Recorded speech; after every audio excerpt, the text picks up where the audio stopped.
I have the biggest bunch of books that are just sitting, waiting for me to read that I have borrowed from my friends and from my family. And it's giving me the most anxiety because I feel like I just need to read them and give them back. And they've been sitting on my shelf for way too long. So today, I have put them all in this jar. I'm going to pick out a few that I'm going to read this month. So I'm going to try and pick out 4 and smash them out this month. I think I probably have like 20 in here. I'm not even joking. So I'll probably make another one of these videos very soon. Okay, so the first one that I'm going to be reading this month is Have a Little Faith.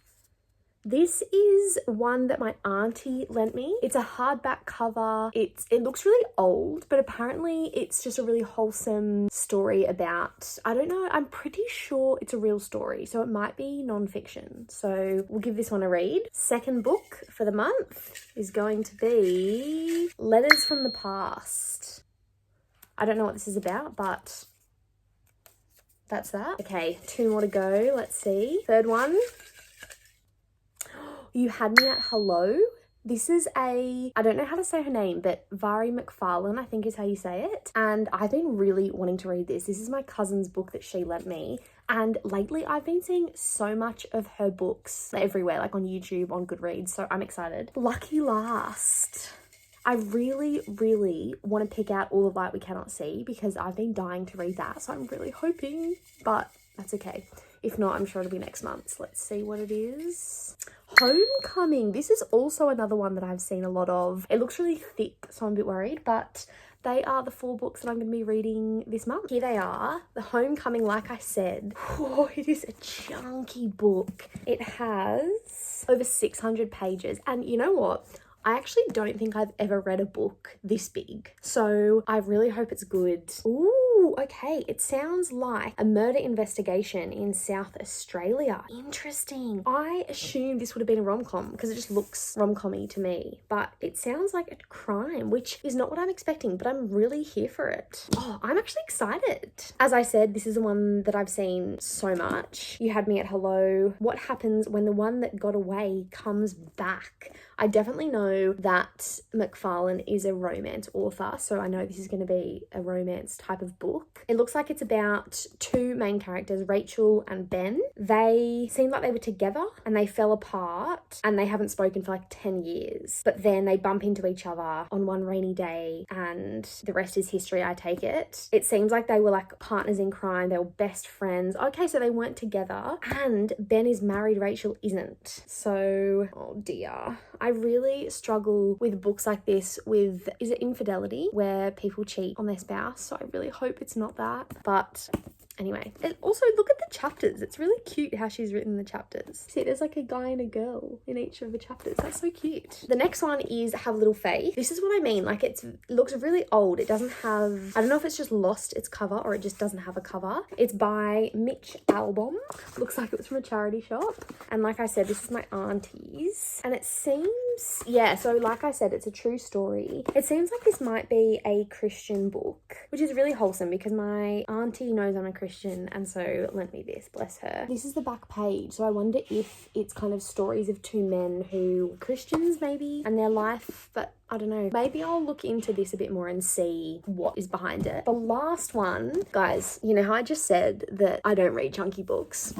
This is like, look at these 2 chunky books that I'm reading this month. R.I.P. I better get started ASAP. This has 500, okay, not as bad as Homecoming. 500 and something pages, almost 600. Letters from the Past by Erica James. It's based in Suffolk in England. Evelyn, the main character, her husband Kit is planning their 20th wedding anniversary. Evelyn receives a letter, an anonymous letter that threatens to unravel the secret she's kept hidden for many years. And then her sister-in-law Hope, in an instant her fragile world is turned upside down when she too receives an anonymous letter. And then Julia has married into life beyond anything she could have dreamt of, not realizing until it's too late that it comes with a heavy price. But then Romilly, on her return home, she's shocked to learn what's been going on in her absence. She finds herself confronting a secret that she's kept hidden again. So it seems like this big family secret, and they're all related, those characters that I just read. Again, this kind of sounds like a mystery, so we'll see. I'm gonna start off strong with The Homecoming because this might take me a few years to finish. No, I'm kidding. I will be interested to see how long this takes me to finish. It is the 8th of October today. I will update you throughout. There won't be any spoilers in this video, so I'll try and just keep it my raw reaction without spoiling it for you if you want to read it. But 8th of October, I predict it'll take me 2 weeks to read this, but we'll see.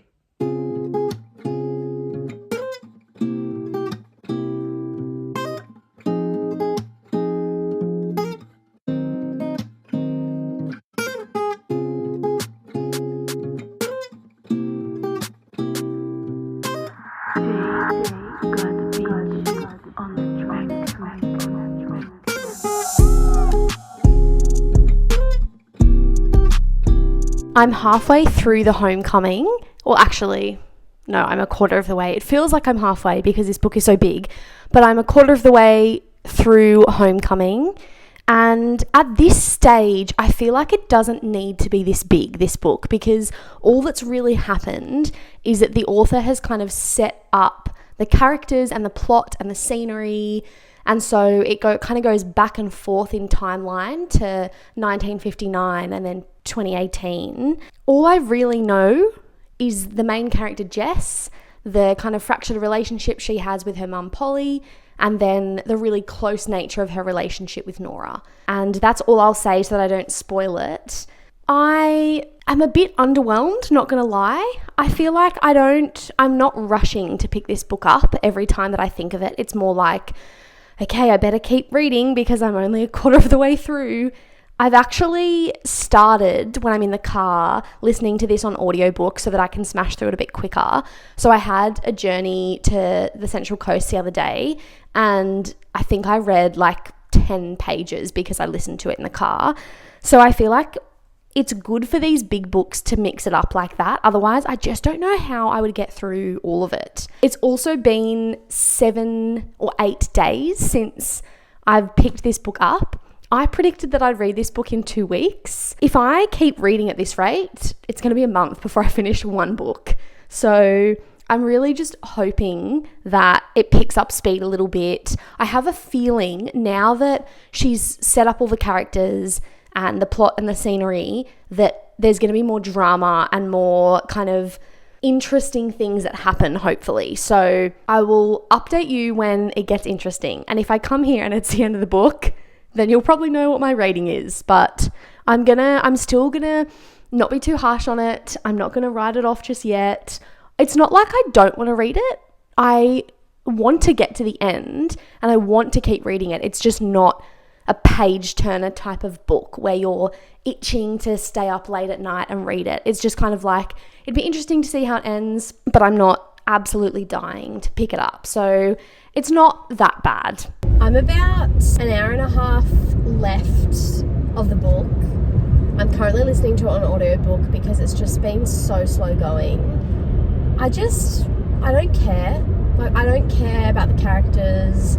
I don't care about the big mystery reveal. Like, I don't care about any of it. I feel like that just goes to show, like, when you're not invested in a book, then it's not very good writing. And also, I really love JP Pomeray, however you say it. His crime mystery books are so good. And I think the reason I love it is because his books are such page turners, and they really do have twists within the book that you don't see coming. Whereas Homecoming, the whole book is centered around this mystery, but it's 600 pages and like nothing's really happened. So far, the character development has been really poor. The mystery has been unexciting. It is a mystery about an entire family that was murdered. And so part of you is like, yeah, I would love to know what happened. But I think that the author just drags it out for so long that at this stage in the book, when I'm almost at the end and nothing's really happened, I'm literally like, I could care less. I literally could care less. I think at this stage in the book, I'd give it 3-star. The reason that I wouldn't rate it lower is because I think that her writing style is actually really good. And there have been a few pages where I have been invested, but it's so long. To be honest, I think that I've listened to this book more than I've actually read it, because it's just so big that every time I go to pick it up or take it with me, I'm like, it's just too big to even carry in my bag. It's currently I think it's the 28th or something, or 26th of October. I can't do the maths, but I think it's already taking me more than I thought it would. Would I recommend it? No, I wouldn't. I am excited to see what happens at the end. But like I said, I'm not that excited. I'm just intrigued more than excited, I guess. Intrigued what it's going to be. I also think that because it's so slow, I also have been like in and out of paying attention. So I also don't know if it's just me being like, I'm so bored and I'm not even paying attention to any of this, that I'm not getting the full story. But again, I don't want a book to be like that. I want a book to make me go, oh, I want to pick it up and I want to read it. And this book has been another book where I've just gone, I have to get through it and I need to just plow on so that I can move on to another book. It kind of makes me a bit nervous for Letters from the Past because it's such a big book. I think it's going to be historical fiction as well. Ugh. I've just finished Homecoming by Kate Morton. As you can see throughout my various thoughts throughout the book, I didn't love it. I listened to the last probably half or 3/4 on audiobook. Homecoming, I think I finished it yesterday, which was the 31st of October. So it definitely took me longer than 2 weeks to finish. The main characters actually were interesting and they did have good character development throughout the story.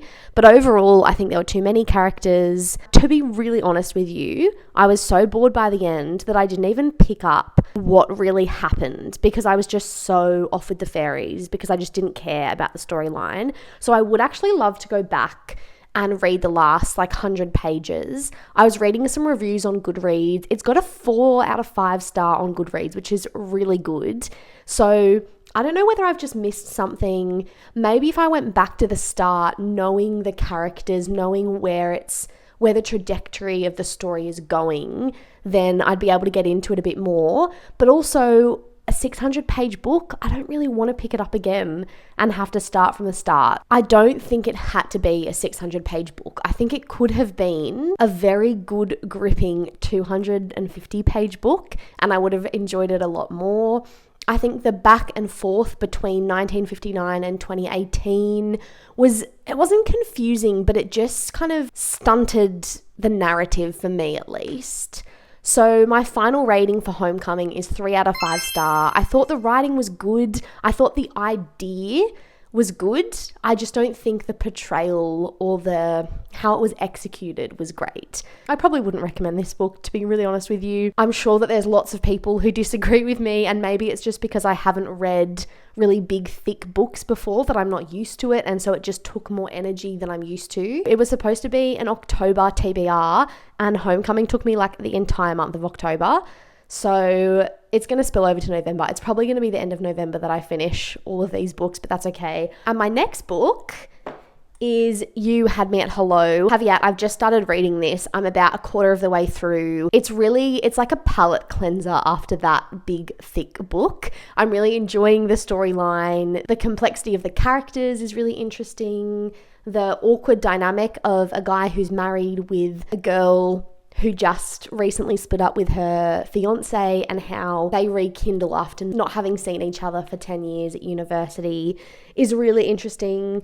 I'm excited to finish it. I think that this one is going to be quite quick. I've read better romance novels. It's not gripping me, but I also don't mind. I don't mind the kind of fluffiness of it. So I'll keep you updated with how this one goes.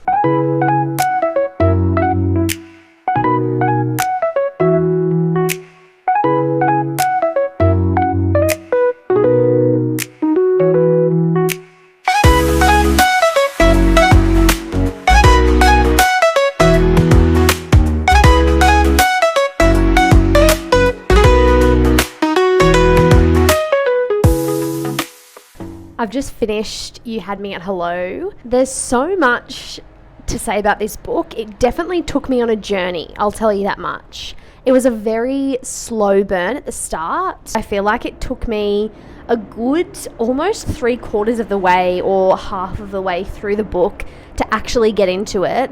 But my goodness, when you get to the good part at the end, I flew through the last quarter.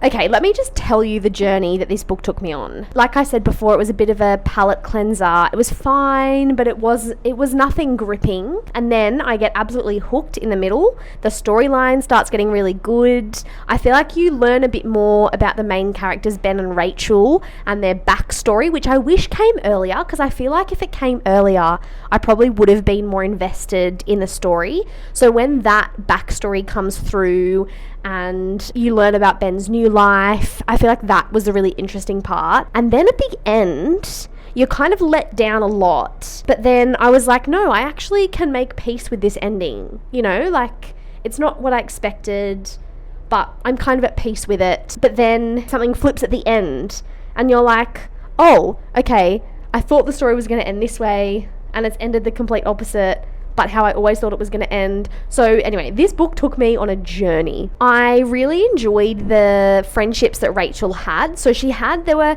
probably 4 different groups of friends. In the second last chapter, you get kind of an update of all of them and where they're at. And that was really nice. But I think really the story about Ben and Rachel kept me going and kept me hooked. I loved the messiness of the relationships throughout the whole book. Rachel and Reese, who she was getting married to, their complex relationship was really interesting. Ben and his partner, that was a really complex situation. And the relationships just unravel a bit as the story goes on. And I think it just really is real life, which I loved about it. It's not this kind of cute, tied in a bow relationship that you see with most books. I'm always wary going into romance books that there's going to be a lot of spicy scenes. And I'm happy to report, I don't know what Mhairi McFarlane's books are like generally, but at least in this one there was one sex scene and it wasn't super explicit, and that was literally it, and I loved that. There was maybe 2 other sections in the book that were really small that were a bit more explicit, but I'm talking maybe a paragraph, if that. So I gave this book a 3.75 out of 5 stars. If it got me going from the beginning, it would have been higher. It would have been like a 4 or a 4.25. Would I recommend it? It wouldn't be my first romance book to recommend to people, but I would still say if you like romance, if you're not a fan of the spiciness of regular romance books, definitely pick it up and read it. And I'm really excited to read more of Mhairi McFarlane's books. This is one author who I've heard lots about, and I've always wanted to read one of her books, so I'm sure that I'll be picking up another one very soon.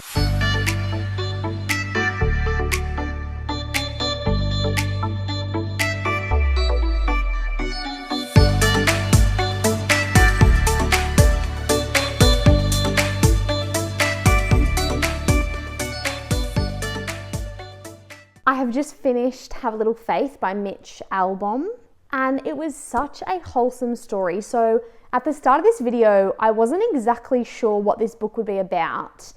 I hypothesized that it would be about these 2 men at the back of the book, and I was right. It was about these 2 men. So basically, Mitch interviews both of them. He's asked to do this man, who he calls the Rev, his eulogy when he passes away. So this is while he's still alive. He ends up actually interacting with the Rev for 8 years until he passes away. And then he does his eulogy, and that's how the book ends, which is really wholesome. There's just really wholesome stories about these 2 men, their life of faith and what that entails. Mitch really tried to encompass all faiths and make it really united and loving and wholesome. I also really loved just the story of these 2 guys. So the Rev, he was a Jewish rabbi, really, really humble guy, down to earth. I want to read you like a few little snippets from the book that I just loved. So there was one part of the book where the Rev was talking to Mitch, and they were kind of just talking about things of faith. And the Rev says, "I deserve hell," he whispered. "The things I've done, God would be justified. God is not mocked. What you sow, you reap. That's why I tell my congregation, don't put me on a pedestal." And then Mitch said, "I don't understand. If you think you're going to be punished." And then the Rev goes, "Why still serve God?" He smiled weakly. "What else can I do? It's like when everyone was turning away and Jesus asked the apostles, "Will you go too?" And Peter said, "Where can I go, Lord?" I know what he meant. Where do you go from God? He's everywhere. But Henry, all the good you do here, no, he shook his head. You can't work your way into heaven.